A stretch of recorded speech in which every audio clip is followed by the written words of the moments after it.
Երիտասարդ քաղաքագետների ակումբը, որը գործում է հայկական խորհրդին կից, սկսել է մի շարք, որտեղ մենք զրուցելու ենք երիտասարդ քաղաքագետների ակումբի ասոցացված անդամների հետ հանրությանը մտահոգող տարբեր թեմաների մասին։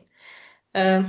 Այսօր զրուցելու եմ երիտասարդ քաղաքագետների ակումբի ասոցացված անդամ Մանեա Հեպոյանի հետ։ Միասին խոսելու ենք եկեղեցի պետություն հակամարտությունից դեռևս կհասկանանք, արդյոք արժի սա անվանել եկեղեցի պետություն, թե այլ մեկնաբանություն պետք է տանք այս իրադարձություններին, բայց թերևս ընդհանուր թեման, որին կանդրադառնանք, հենց սա է։ Մանե, նախ կուզեմ ասես, թե ինչից սկսվեց այս ամեն ինչը, որն էր սկիզբը ըստ քեզ, ինչպես սկսվեց այս ամեն ինչը։ Նախ նշեմ, որ շատ հետաքրքիր շարք ենք սկսել, հույս ունեմ կլինի շարունակական, իսկ ինչ վերաբերում է նախ անվանմանը, որը պետքա մի փոքր քննարկենք, արդյոք դա այդպես է, եկեղեցի պետություն հակամարտություն, ու արդյոք եթե անգամ ինչ որ նշաններ կան, որ դա այդպիսի հակամարտություն է, արդյոք դա նորմալ է ու արդյոք երիտասարդները հաշտ են դրա հետ։ Քանի որ այստեղ ուղղակի կարծիքներ ենք փոխանակելու, ես անձամբ չեմ խոսի ամբողջ երիտասարդության անունից, բայց ըստ իս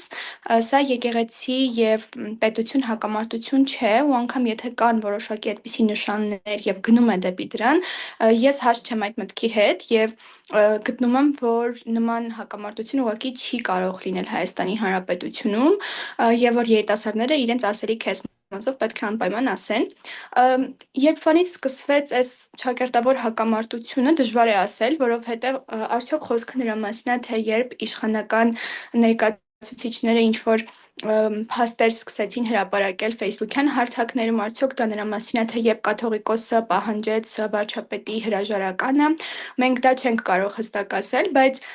բնականաբար 2020 թվականի պատերազմը իր անելիքը արել է այս հարցում եւ երևի թե հենց 20 թվականի պատերազմից հետո էլ այս խժդժությունները սկսվել են երկու համակարգերում էլ։ Արունակ, բացի նախքան 20 թվականի պատերազմը դրանից հետո կաթողիկոսի արած հայտարարությունները, 18 թվականին մենք շարժում ունեինք, որը հաջորդեց հեղափոխությանը, եթե չեմ սխալվում, ինքը սկսվեց Գյումրիից, Նոր Հայաստան, Նոր Հայրապետ, անունը հստակ չեմ հիշում, բայց մոտորը, եթե սա էր անունը, եթե չեմ սխալվում, ու ըստ իս երևի հենց հետագից կարելի է այդ սկիզբը տալ, չնայած ինքը հետագայում զարգացում չունեցավ, այսինքն ընթացք չտրվեց դրան ու ընդհակառակ, եթե չեմ սխալվում, կաթողիկոսը արդեն հաշտ էր հեղափոխության հետ եւ այլն, այս առումով այլևս խնդիրներ չառաջացան, ու այդ ժամանակ փակվեց այդ թեման, իսկ երկրորդ էտապը արդեն համաձայն եմ քո հետ, որ պատերազմից հետո էր ու կաթողիկոսի հայտարարությունը միգուցե կարանք համարենք դրա արդեն գործնական ինչ-որ փուլը, երբ որ երկրորդ փուլի այդ գործնական հատվածը, բայց եթե չկոչենք սա եկեղեցի պետություն հակամարտություն, ապա ինչ կարանք սա անվանենք։ Արփի իրականում դա շատ բարդ հարց է, որովհետև շատ մարդիկ հենց Facebook-յան հարթակներում կամ այլ բանավեճերում քննարկում են այն տարբերակը, որ սա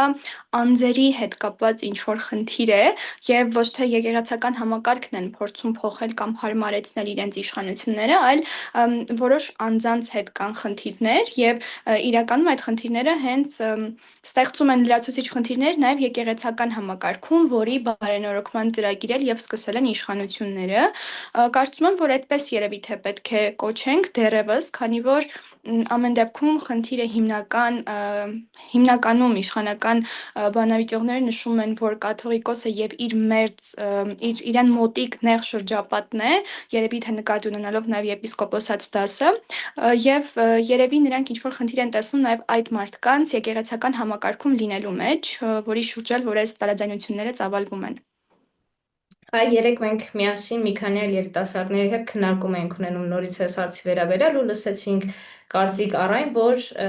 իշխանությունները շարժում են սկսել եկեղեցու դեմ ու փորձում են հեղինակազրկել եկեղեցին, քանի որ եկեղեցին ամենամեծ հեղինակություն ունեցող կառույցն է, բնակչության 98%-ը հետևում է հայ առաքելական եկեղեցուն ու իշխանությունները վտանգ են զգացել, դրա համար սկսել են շարժում եկեղեցու դեմ։ Օրինակ, այս կարծիքին դու ինչպես ես վերաբերվում։ Ես կարծում եմ, որ եթե շատ անկեղծ, ապա իշխանությունները շատ ժամանակ ունեին այդ կարծիքին գալու համար եւ ինչ իշխանության եկել են, ամեն տարի հնարավոր էր դա անել, որովհետև եկեղեցին այո, գրեթե միշտ եղել է համախմբող կառույց եւ ես հենց այստեղ էլ տեսնում եմ խնդիրը, որ միգուցե այժմ չէ։ Միգուցե չէ, իհարկե դա այդպես է ու եթե մի քիչ ծավալվեմ, ապա հենց դա է, ինձ համար ամենավատ կողմը հենց դա է, որ ես լինելով հավատացյալ քաղաքացի եւ որպես քաղաքացի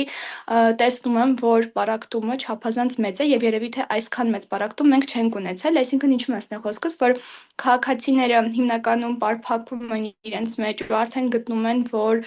պետք է պատարագի գնալուց նայեն, թե ով է պատարագ մատուցող քահանան, պետք է նայեն, թե արդյոք այսօր նպատակահարմար է քաղաքական տեսանկյունից գնալ Մայրաթոր Սուրբ Էջմիածին, որը ինձ համար շատ ցավալի է անկեղծ եւ մի փոքր էլ բարենորոգման ծրագրի մասին խոսելով, եթե բարենորոգման ծրագրի նպատակը այն է եւ որպես արդյունք մենք ունենալու ենք ավելի միախմբված հոտ, ապա շատ ավելի լավ, թող դա այդպես է լինի, բայց եթե ծրագրի արդյունքում այդ բարենորոգման օրակարգի արդյունքում մենք ունենալու ենք ավելի քան բարակտված, քան հիմա հասարակություն, ես չեմ կարող ուղղակի դա ինչ-որ դրական բան համարել։ Այսինքն մենք պետք է խոսենք նրա մասին, որ որպես հավատացյալներ ինչ ենք տեսնում եւ մենք տեսնում ենք ակնհայտ բարակտվածություն մեր քաղաքացիների շրջանում եւ խոսում ենք նրա մասին, որ արդեն եկեղեցին իրապես քաղաքականացվել է, որն էլ երկրորդ շատ վատ կողմն է։ Շատ լավ, այս առումով օրինակ ես կասեի, որ ը, շարժում կա, բայց այդ շարժումը ոչ թե եկեղեցու դեմ է, այլ համաձայն եմ քո հետ, որ եկեղեցու վերնախավի դեմ է այդ շարժումը, ու սա ոչ թե հենց այնպես ուղղակի որոշեցին քաղաքական շարժում սկսել իշխանականները եկեղեցու վերնախավի դեմ, այլ սա կոնկրետ պատասխանն է սրբազան շարժման։ Չենք մոռանում, որ սրբազան շարժումը մայիսին, եթե չեմ սխալվում, շատ մեծ հանրահավաք իրականացրեց, ու դա կոնկրետ քաղաքական հարվածներ հասցրեց դրանով իշխանությանը ու դրանից հետո հիմա իշխանությունները իրենք էլ իրենց քաղաքական պատասխանն են տալիս, իրենք էլ իրենց քաղաքական հարվածներն են տալիս իշխանության ներողություն, եկեղեցու վերնախավին։ Այսինքն ստեղ ես նորից քեզ հետ համաձայն եմ, որ չկա եկեղեցու դեմ արշավ, կա այդ եկեղեցու այդ վերնախավի դեմ քաղաքական արշավ։ Ինչը կարծում եմ քաղաքականության մեջ խաղի կանոնների սահմաններում է, ով որևէ խնդիր չի առաջացնում։ Իհարկե, բարոյական եւ այդ տեսանկյուններից, որպես մարդիկ, ովքեր այդ հասարակության մի մասն են, դա խայտառակություն է, ինչ տեղի ունենում, բայց քաղաքական տեսանկյունից կարծում եմ ամբողջությամբ ինքը քաղաքական տրամաբանության մեջ, քաղաքական խաղի կանոնների տրամաբանության մեջ մտնում է։ Միգուցե եւ նաեւ այդպես է, բայց կարծում եմ, որ իրապես պատերազմից հետո կաթողիկոսի պահանջը վարչապետի փոփոխության եւ դրա հետ մեկտեղ կարծեմ առաջարկվում էր ստեղծել ժամանակավոր իշխանություններ, այսինքն որևէ կերպ իրենք տեխնացու չէին առաջադրում, բայց առաջարկում էին ստեղծել ժամանակավոր իշխանություն, որը եւս շատ վտանգավոր էր, ու այո, այդ դեպքում եւս քաղաքական խաղի տեսանկյունից ճակերտավոր ասված, սա երևի թե պատասխան է կամ դրա, կամ նրա ինչ որ դու նշեցիր։ Համաձայն եմ։ Այ օրինակ, այս պահի դրությամբ մենք ինչ ունենք։ Զարգացումը շատ թե քիչ հասկացանք ինչպես եղավ անցյալում, հիմա ինչ ունենք ու ըստ քեզ ինչպես դա կշարունակվի, ուր կհասնենք ի վերջո։ Ես միանշանակորեն չեմ կարող ասել ուր կհասնենք, բայց կարող եմ ասել, թե ուր կուզեի, որ հասնենք։ Եթե իրապես խնդիրը ոչ թե եկեղեցի եւ իշխանություն հակամարտությունն է, այլ իրոք անձների խնդիր է, ապա կարծում եմ, որ պետք է հասնենք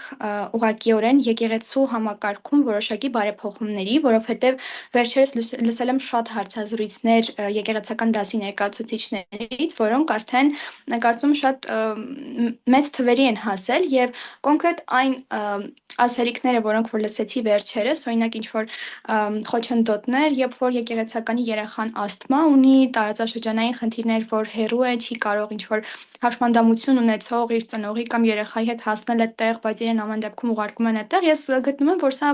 իրականում քաղաքական խաղերի հետ որևէ կերպ կապ չունի ու եկեղեցու ներսում հիերարխիկ համակարգում կան որոշակի խնդիրներ ու լսելով շատ այլ մեկնաբանություններ, քանի որ ես բավականին երիտասարդ եմ, լսելով այդ մեկնաբանությունները հասկանում եմ, որ դրանք նոր չեն եւ դրանք միշտ եղել են եւ կարծում եմ, որ եթե իշխանության բարենորոգման ծրագիրը իսկապես արդար նպատակ է հետապնդում, ապա միգուցե եւ կարող է հասնել դրան։ Նորից պետք է շեշտեմ, որ կուզենայի, որ հասնեինք նրան, որ տվյալ այս պահի պարակտվածությունը գոնե թե ավելի փոխվեր միախմբվածությամբ, որը մոտ ժամանակներս իհարկե դժվար է պատկերացնել, ոչ թե գնանք ավելի շատ պարակտվածության, քան հիմա է։ Եթե բարենորոգման ծրագիր է, ապա մենք դրա պտուղները կքաղենք լավ իմաստով եւ կնկատենք, թե ինչպես է հասարակությունը քիչ թե շատ համախմբվում եկեղեցու կողքին, որը ինձ համար միակ նորման է, որ պետք է լինի, հույս ունեմ, որ այդպես էլ կլինի։ Շատ է, իսկ ընտրությունների կոնտեքստում սա ինչպես կարող ենք դիտարկել, ինչպես կազդի այս գործընթացը ընտրությունների վրա, միջև ընտրությունները միգուցե ավարտվի արդեն գործընթացը, միգուցե ընտրություններից հետո էլ ավելի մեծ թափով շարունակվի։ Եթե անկեղծ, ապա հետևելով իրադարձությունների զարգացմանը, չեմ կարծում, որ միջև ընտրություններ կավարտվի գործընթացը, որովհետև գործընթացը հստակ չի։ Այնքան հստակ չի, որ մենք չենք կարողանում իրեն անուն տալ, հստակորեն չենք կարողանում ասել նպատակը ինչպիսին է, թե ինչ կարող է լինել հետագայում եւ ինչ ունենք հիմա։ Բնականաբար չենք կարող պնդել, որ մինչև 26 թվականի ընտրությունները, իդեպ շատ մոտ են նրանք արդեն, ինչ որ կտրուկ փոփոխություններ տեղի կունենան, թե ինչպես կշարունակվի եւս չեմ կարող ասել, բայց ամեն դեպքում կարծում եմ, որ կշարունակվի 26 թվականի ընտրություններից հետո եւս կշարունակվի եւ ինչ որ լուրջ փոփոխություններ մինչև ընտրություններ չենք ունենա։ Ինձ թվում է ինչ որ մեծ զարգացում կունենա միջև ընտրությունները, այսինքն այն հարվածները, որոնք կան փոխադարձաբար, դրանք հնարավոր է էլ ավելի մեծանան, էլ ավելի շատանան, բայց այդ թե ընտրություններից հետո ինքը կշարունակվի թե չէ, ես այստեղ մի քիչ կասկածում եմ, կամ միջև ընտրությունները իշխանությունները կփակեն այս հարցը, Մгм. լուծելով կաթողիկոսի խնդիրը, կամ եթե չկարողանան այդ հարցը լուծել, հավանաբար այս դեպքում արդեն քո ասած սցենարին կգանք, որ ինքը կշարունակվի ու էլ ավելի նոր զարգացումներ կտեսնենք այս իրադարձությունում։ Ինչ որ այլ բաներ ունես ավելացնելու կամ հարցեր։ Չէ, մենակ ուղերձ, որպես երիտասարդության ներկայացուցիչ, կարծում եմ, որ մեզ համար հիմա ավելի քան կարևոր է, որ քաղաքական հայացքների համար մեզ շրջապատող այլ երիտասարդներին չթիրախավորենք եւ ուղղակի շատ բանավիճենք, խոսենք այս խոցելի թեմաների մասին, որոնք մեզ համար հաստատ կարևոր են, եւ եկեղեցին կարծում հենց այդ թեմաներից է, ու եթե երիտասարդներ կան, ովքեր որ ունեն իրենց ասելիքը, իրենց առաջարկները այս հարցերի շուրջ, ապա եւս կարող են իրենց հարթակ տրամադրել, որովհետեւ սա իրապես մեզ համար կենսական կարևորության թեմաներից է, որովհետեւ եկեղեցին դարեր շարունակ եղել է մեզ համախմբող այն կառույցը, որին մենք ապավինել ենք, եւ ես այժմ որպես հավատացյալ նկատում եմ այդ պակասը։ Այլևս մարդիկ չեն ապավինում եկեղեցուն եւ թե այն մարդիկ, ովքեր իշխանական հայացքներ ունեն քաղաքական եւ թե այն մարդիկ, ովքեր ընդդիմադիր պարակտված են ու քահանաներին դասում են նորից ըստ քաղաքական իրենց պատկանելության, ինչը եւս նորմալ չէ եւ դրա շուրջ եւս պետք է աշխատանքներ տարվեն